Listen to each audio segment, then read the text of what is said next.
Radio जिंग B grade एक प्रयास है बॉलीवुड के स्टूडेंट्स की कैपेबिलिटीज को असेस करने का। किसी भी स्टूडेंट के दिल के दुखने की रिस्पॉन्सिबिलिटी बी ग्रेड नहीं लेता है। इस रिपोर्ट के सारे ग्रेड्स की जिम्मेदारी केवल और केवल स्टूडेंट्स की है। इस रिपोर्ट में कोई भेदभाव नहीं किया जाएगा। केवल ईमानदारी से हर सब्जेक्ट पर स्टूडेंट के परफॉर्मेंस का विश्लेषण किया जाएगा। Any resemblance to people and persons in the report is purely intentional.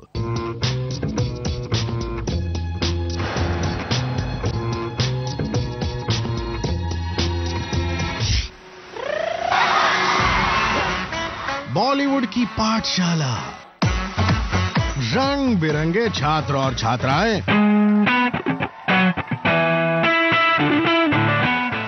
एक से बढ़कर एक आइटम लोग, एब्सोल्युटली। हर साल न जाने कितने माइंड ब्लोइंग कलाकार इस पाठशाला में एडमिशन लेते हैं। कुछ हमारे और आपके माइंड को ब्लो कर जाते हैं और कुछ बेचारे और बेचारियां अपने आप ही ब्लो आउट हो जाते हैं। Oh, no! In short story कुछ इस तरह है। ये जो स्टूडेंट्स हैं, इनमें से कुछ तो ग्रेजुएशन, पोस्ट ग्रेजुएशन, पीएचडी तक कर जाते हैं और कुछ ऐसे जो केजी नर्सरी में ही अंगूठा मुंह में लिए दूसरों को पास होते देखते रह जाते हैं।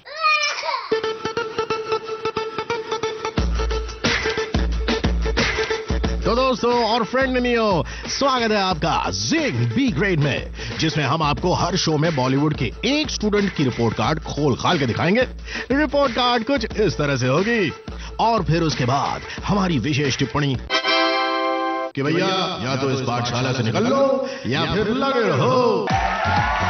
हर हफ्ते एक स्टूडेंट या स्टूडेंटनी और उनके ग्रेड्स।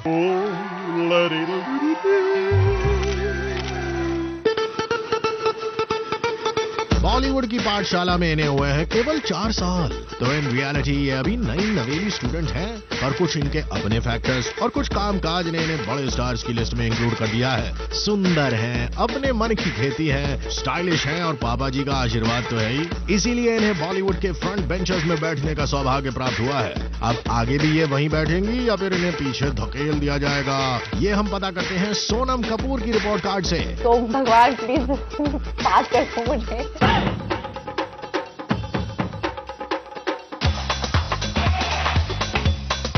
अगर ऐसा होता है कि जिस स्कूल में हमारे दादे परदादे पढ़ा करते थे, तो फैमिली का प्रेशर होता है कि हम भी उसी स्कूल में अपना बस्ता और पानी की बोतल लेकर जाएं। फैमिली ट्रेडिशन भी तो कोई चीज होती है कि नहीं? तो सोनम कपूर भी फैमिली ट्रेडिशन का मान रखते हुए अपने बेबी स्टेप्स लेकर बॉलीवुड में आ गई और अब 4 साल के बाद टीचर्स, स्टाफ, जनता हर एक इन्हें इनके अपने नाम से जानता है।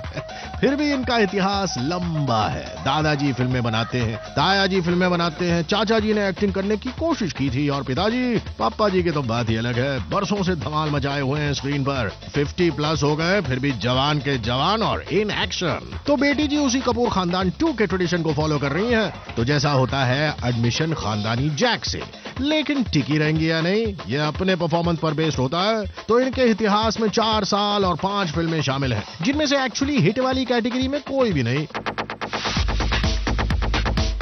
बॉलीवुड में आने से पहले पॉलिटिकल साइंस और इकोनॉमिक्स की किताबें पढ़ी हैं इन्होंने, साथ ही साथ थिएटर और चाइनीज हिस्ट्री की भी पोथियां पढ़ी United world college of east Asia से। यानी एडमिशन से पहले ये अंगूठा छाप नहीं थी। ये होती है ना बात कि ग्रीस पेंट लगाने से पहले पढ़ लिख तो लो। गाड़ी नहीं चली तो आगे की रोजी रोटी का इंतजाम तो हो जाए। डायरेक्शन वायरेक्शन में भी असिस्ट किया है इन्होंने कैमरे के सामने आने से पहले। पर एज एन एक्टर, जहां तक फिल्मों की बात है, हल्ला हर फिल्म का मचा, पर अब तक सुपर हिट वाली कैटेगरी में एक भी फिल्म नहीं आई। लेकिन फिर इतना नाम क्यों है इनका? उसका जवाब है बाकी सब्जेक्ट्स में परफॉर्मेंस, वो आगे देखेंगे। फिलहाल हिस्ट्री में फैमिली और इंडिविजुअल परफॉर्मेंस का एवरेज जोड़कर इन्हें मिलता है C।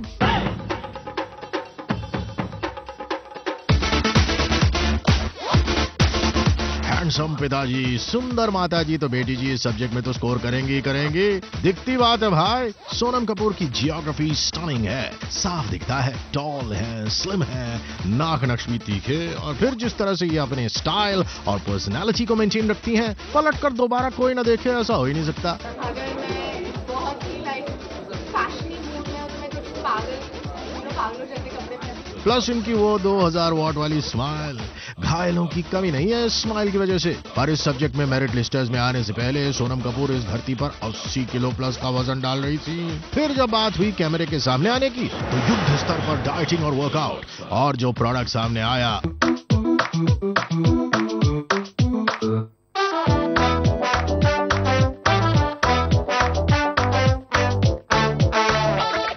फैमिली वाले भी अरे ये अपनी सोनम है। अब तो जी इन्हें स्टाइल आइकॉन्स की कैटेगरी में गिना जाने लगा है। मेहनत रंग लाई और तो और एक्सटर्नल एग्जामिनर्स भी इन्हें इस सब्जेक्ट में अच्छे ग्रेड्स दे चुके हैं। मैक्सिम मैगजीन की रेटिंग्स में she has been voted right on top on the list of 100 hot ladies. जे बात। और इसी बात पर लुक्सोलॉजी में इन्हें मिलता है ए। I'm just excited and happy.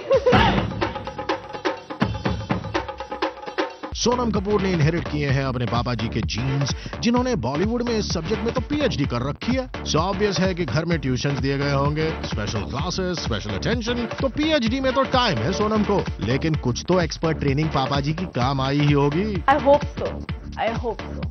देखा जाए तो इस स्टूडेंट के जितने भी अब तक के असाइनमेंट्स रहे हैं उनका बॉक्स ऑफिस रिजल्ट दुख भरा रहा, except for I hate love stories. पर चाहे वो क्रिटिक्स हो या फिर जनता, सबने सोनम के परफॉर्मेंसेस पर तालियां जरूर बजाई। सावरिया की वो कम सिन सकीना हो जिसकी वजह से उन्हें बॉलीवुड के प्राइज डेज में प्राइजेस भी मिले, या दिल्ली 6 की बिट्टू शर्मा मसाक अली बन के सबको इम्प्रेस किया, और for that matter Simran of I hate love stories, या फिर आयशा की आयशा। हर रोल में सोनम ने एक अलग डायमेंशन, एक अलग रंग दिया अपने कैरेक्टर्स को, एंड उनका एफर्ट इट शोज। और इतना ही नहीं, नॉटी स्टूडेंट्स को डिटेंशन क्लास में बिठाया जाता है। सोनम अच्छी स्टूडेंट है, खुद ही ओवर टाइम करती हैं क्लासेस में, 18 घंटे की शूटिंग, और वो भी उफ किए बिना। तो भाई कलाकारी में तो दम है सोनम के, और पोटेंशियल भी आगे काफी दिखता है। हिंदी सिनेमा की हीरोइन, गुड लुक्स और गुड एक्टिंग का combination will surely take Sonam on the highway to success. So कलाकारी में सोनम को मिलता है बी।